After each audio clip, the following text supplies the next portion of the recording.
Yo, looks like the TikTok ban is happening, y'all. It's set to take effect on January 19th, which is less than 2 months from today. And if TikTok is going bye-bye, I think you should at least know the monsters who did it.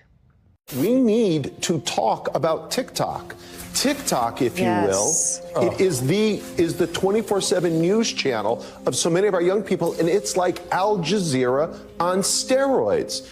In November of 2023, a recording was leaked of Jonathan Greenblatt, the head of the ADL, referring to TikTok as a problem that needed to be taken care of. We have a major generational problem. The issue in the United States in support for Israel is not left and right. It is young and old. And so we really have a TikTok problem, a Gen Z problem, that our community needs to put the same brains that gave us Tag Lee, the same brains that gave us all these other amazing innovations, need to put our energy toward this, like, fast. Now, one interesting side note here is that I came across an ADL report expressing frustration that they couldn't access TikTok's analytics the way they can with every other big tech company. Like, should they be able to do that? Anyway, now we're about a month into this war, and all these studies started coming out, making claims about the proliferation of anti-Semitism on TikTok. The most notable one from a statistician and tech executive named Anthony Goldblum. He tweeted out on November 30th that a study he commissioned concluded 30 minutes a day on TikTok makes someone 17% more anti-Semitic. Politicians like Nikki Haley would then go on to regurgitate this claim on national television. We do need to ban TikTok once and for all. And let me tell you why. For every 30 minutes that someone watches TikTok, every day, they become 17% more anti-Semitic. Except that survey didn't say that at all, because A, it conflated anti-Israel and anti-Semitic sentiments, which I believe to be different. And B, Goldblum himself admitted that he made some logical leaps when he was drawing his conclusion. But now things are really moving at a rapid pace. The next day, on December 1st, 2023, the New York Post reported that a group of 40 mostly Jewish tech leaders and business executives confronted TikTok CEO Shou Chew over their concerns about anti-Semitism and the allegedly disproportionate popularity of pro-Palestine videos on the app.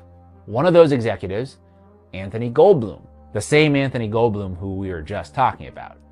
And from everything I understand, the meeting didn't go well in the sense that TikTok didn't commit to a kind of wholesale removal of pro-Palestinian or anti-Israel content. So from then on, the fight against TikTok pivoted from a kind of PR battle that we were just looking at to now laying the groundwork to push legislation through that would ultimately ban the app.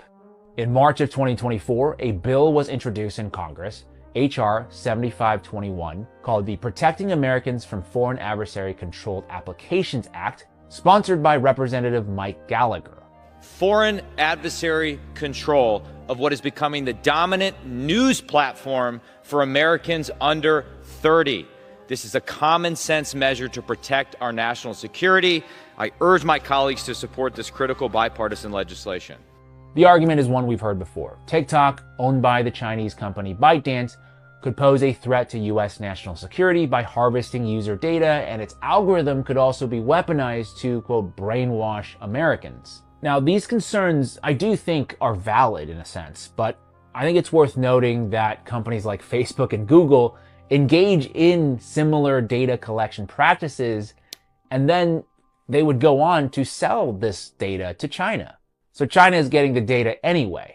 But here's where things get really interesting. You start digging into Gallagher's largest campaign donors, and you uncover a story that goes far beyond data privacy or Chinese influence. Near the top of his donor list is AIPAC, the Israeli lobby. Here's a crazy statistic for you. Of the 500 plus members of Congress, only 33 members did not receive a donation from the Israeli lobby in the last campaign cycle. So essentially, when Israel wants something from America, they usually get it.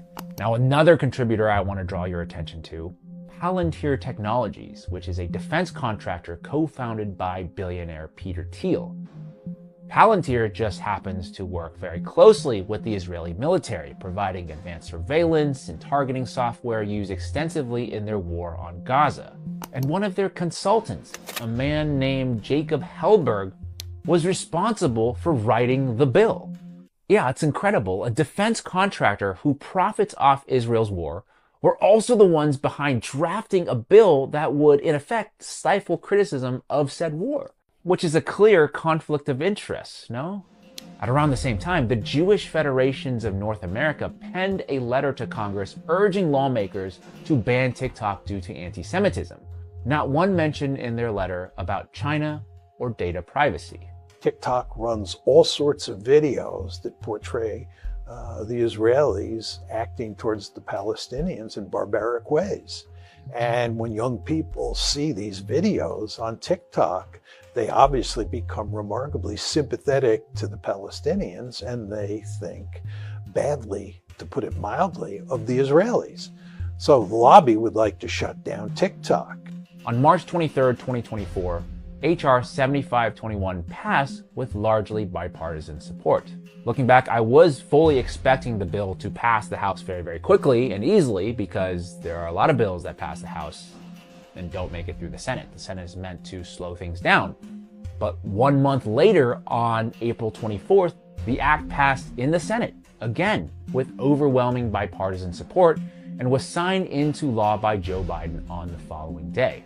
Like I said, I had never seen a bill go through Congress with that kind of speed and velocity, with very little opposition or debate. It's wild.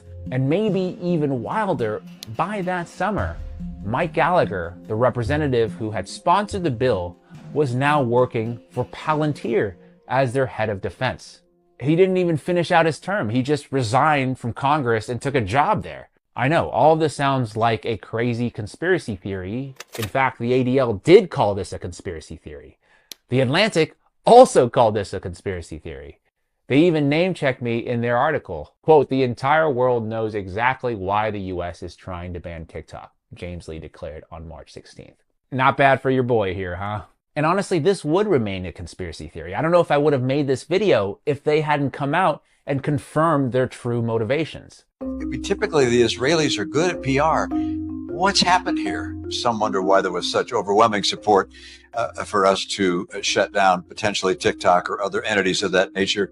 If you look at the postings on TikTok and the number of mentions of Palestinians relative to other social media sites, it's overwhelmingly so among TikTok broadcasts. So I'd note that's of real interest. And that's where we are today. China or Israel? I'll let you be the judge.